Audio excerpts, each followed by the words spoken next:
This is Shelitha from Atlanta. She is currently in jail for taking $15 million in fraudulent PPP funds from U.S. taxpayers. I didn't take any money. I earned everything. For 10 years, Shelitha was a police officer in Atlanta. Then she was a public defender in Atlanta. My client is innocent. Then she was an Atlanta assistant city attorney. That man is guilty. In 2010, Shelitha ran for Atlanta Superior Court judge and lost. In 2014, she was a candidate for the Fulton Atlanta Judicial Circuit in Georgia and lost. In 2015, she was a Democratic special election candidate for District 55 of the Georgia House of Representatives and lost. Prior to her PPP crimes, Shelitha was the CEO and owner of the Renee Group, Inc., which has a $99 million contract with DeKalb County, Georgia. The Renee Group is a construction company. What does someone with Shelitha's background know about construction?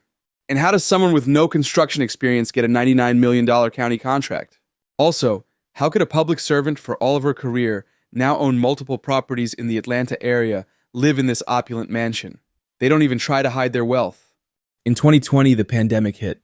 Shelitha filed for PPP loans for the following companies with the following information. She claimed she had 427 full-time employees. Meanwhile, she only had 8 to 13 employees with one company, the Renee Group. Shelitha took $15 million of PPP funds in total. She bought a $128,000 10-carat ring, a motorcycle, and a pink Rolls Royce. Shelitha loved to show off driving the Rolls around in the Atlanta area and Buckhead. It is known from people who are from the area. There is an entrenched, connected group that runs the Atlanta Fulton County government. Shelitha was one of the anointed, until she went awry of the federal government. She donated to Fannie Willis, and they were supposed to be close before she was charged through the federal government. It has also been said that if Shelitha was not charged for a federal crime, Fannie would have definitely gotten her off on her charges in Fulton County. Atlanta seems much worse than the Mayor Tiffany Henyard case in Dolton, Illinois. U.S. Attorney Ryan K. Buchanan said about Shelitha, "Motivated by greed, Robertson deceptively obtained funds that were designated to provide emergency financial relief to struggling small businesses during the COVID-19 pandemic."